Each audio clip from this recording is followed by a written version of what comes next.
নমস্কার, আমি বিক্রম। অজানা ভৌতিক রহস্য চ্যানেলে আরও একটি নতুন এপিসোডে আপনাদের সবাইকে স্বাগত। আজ আমি আপনাদের সাথে বর্ধমান জেলার রায়না থানার অন্তর্গত বেলুড় গ্রামের গুহ পরিবারের একটি ছেলের চমকপ্রদ এক কাহিনীকে নিয়েই এই গল্প শেয়ার করব। আশা করি গল্পটা খুবই ভালো লাগবে। এই রকম সত্য ভৌতিক ঘটনা শোনার জন্য অবশ্যই চ্যানেলটা সাবস্ক্রাইব করে দেবেন। ছেলেটির নাম তারাপদ। সময়টা তখন চৈত্র মাসের শেষ। গ্রাম বাংলা মেতে উঠেছে গাজনে ও চড়কে। কোথাও বা হরিবাসর বসছে, কোথাও হচ্ছে যাত্রা গান। তা এই রকম সময়ে এক রাতে তারাপদ গিয়েছিল যাত্রাপালা দেখতে। অনেক রাতে যখন যাত্রাপালা শেষ হলো তখন তারা দল বেঁধেই বাড়ি ফিরছিল। এমন সময় হঠাৎ প্রকৃতির ডাকে রয়ে যেতে হলো ওকে। সঙ্গী সাথী যারা ছিল তারা বলল, তোমাকে একা পথের মাঝখানে ফেলে রেখে যাই কি করে আমরা? তার চেয়ে আমরা বরং একটু অপেক্ষা করি, তুমি একটু তাড়াতাড়ি সেরে নাও। তারাপদ বরাবরই ডাকাবুকো, বলল, কোনো প্রয়োজন নেই আমার। গ্রামের কাছাকাছি যখন এসে গেছি তখন আর ভয় কি? তাছাড়া চোর ডাকাত এলেও সুবিধে হবে না কিছু। কি আর আছে আমার কাছে? তারা বলল, ঠিক তা নয়, আসলে রাত বিরাতের ব্যাপার তো, যদি অন্য কিছু। তারাপদ বলল, মানে ওইসবের একটু বদনাম আছে কি না এই গায়ের মধ্যে? সোজা কথায় ভূত পেতের কথা বলছো? ওইসবে আমার ভয়ও নেই এবং বিশ্বাসও নেই। থাকলে ওরা আমার কিছু করতে পারবে না। সবাই জানতো তারাপদ সাহসী ছেলে, তাই বলল, আমরা তাহলে একটু যাই। তারাপদ বলল, স্বচ্ছন্দে আসতে পারো। ওরা চলে গেল। তারাপদ নিশ্চিন্ত মনে মাঠের কাজ সেরে পাশের একটা বড় পুকুরে গিয়ে নামল। পুকুরটা শাকটিয়ার মধ্যেই পড়ে। মাছে ভর্তি এই পুকুর। বড় বড় রুই, কাতলা, কালবউশে ভর্তি পুকুরটা। আর এই পুকুরের মাছের স্বাদও খুব সুন্দর। তারাপদ যখন জলে নেমেছে ঠিক তখনই দেখতে পেল মস্ত একটা মাছ ঘাই দিল পুকুরের জলে। পুকুরের চারপাশে বড় বড় আম গাছ ও বাঁশবন থাকায় কি মাছ সেটা বুঝতে পারল না। তবে অনুমান করল 8-10 কেজি ওজনের কাতলা মাছ একটা। মাছটা আবার ঘাই দিল, এবারও একেবারে ডাঙার কাছে। তারপর হঠাৎই ওর গায়ে গা ঠেকিয়ে পিছলে সরে গেল। তারাপদে জলে হাত পা ধুয়ে উত পেতে রইল মাছটাকে বাগে পাওয়ার জন্য। ও ঠিক করল যেভাবেই হোক মাছটিকেও ধরবেই। এই পুকুরের মাছ একটা ধরতে পারলে খাওয়াটা যা হবে তা কল্পনা করতেও তৃপ্তি লাগে। মাছ যদি জলে থাকে তাহলে শুধু হাতে তাকে ধরতে যাওয়া বোকামি ছাড়া আর কিছু নয়। তবু সব জেনেও তারাপদ শুরু করলো দাপাদাপি। তারপর যা হওয়ার নয় তাই হলো। হঠাৎ মাছটা ঘাই মেরে ডাঙায় উঠে ছটপট করতেই তারাপদ ঝাঁপিয়ে পড়ল সেটার উপর। আর ঠিক তখনই এক জোড়া টর্চের আলো এসে পড়ল ওর গায়ে। তারাপদর মুখ শুকিয়ে গেল ভয়ে। নিশ্চয়ই যাদের পুকুর তাদেরই কেউ। তবুও ভালো করে তাকিয়ে দেখল কেউ কোথাও নেই। ও দেখল একটা গরু ঘাটের সিঁড়িতে দাঁড়িয়ে একভাবে তাকিয়ে আছে ওর দিকে। অন্ধকারে তার চোখ দুটো কি সাংঘাতিক রকমের জ্বলছে। এই দেখেও নিজের চোখকেও বিশ্বাস করতে পারল না সে। এমন হয় নাকি?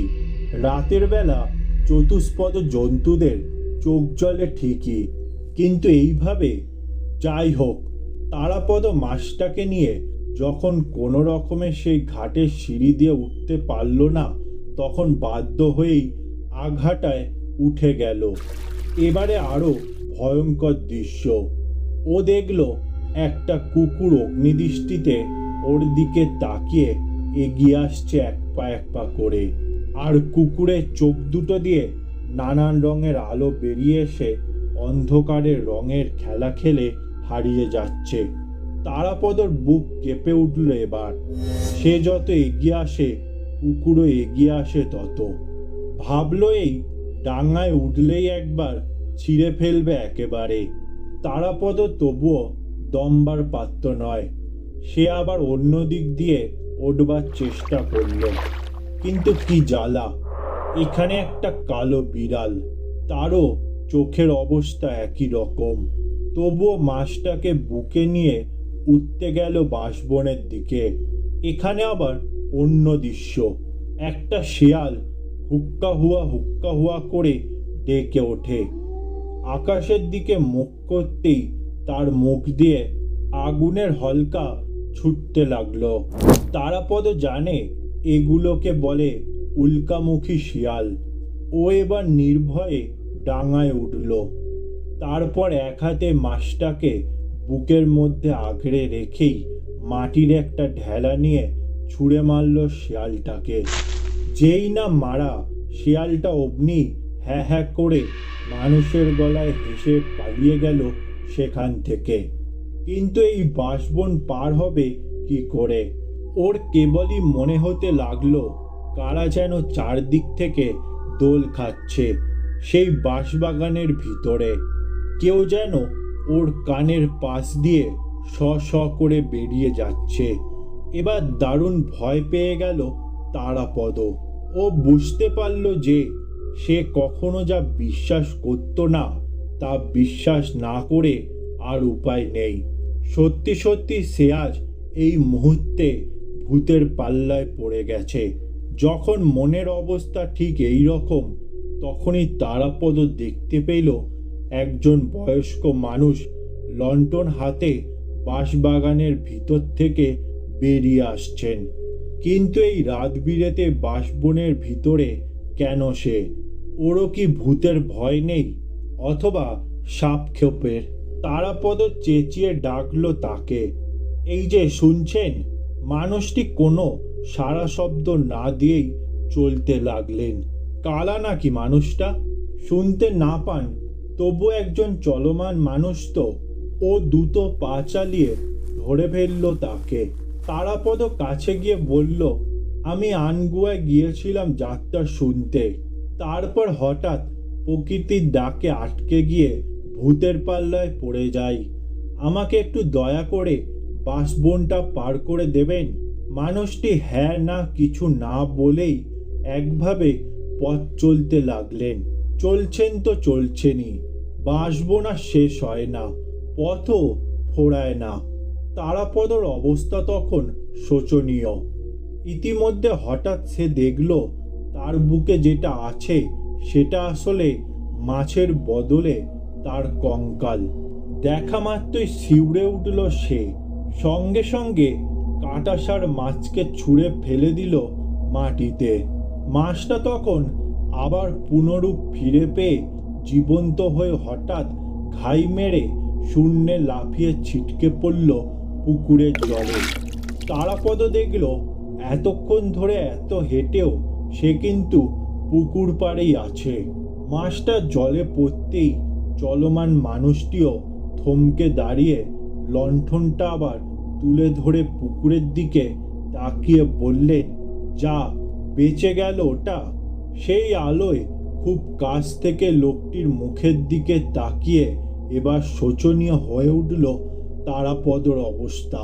ওর সিদ্ধারার উপর দিয়ে যেন একটা ঠান্ডা স্রোত বয়ে গেল তখন।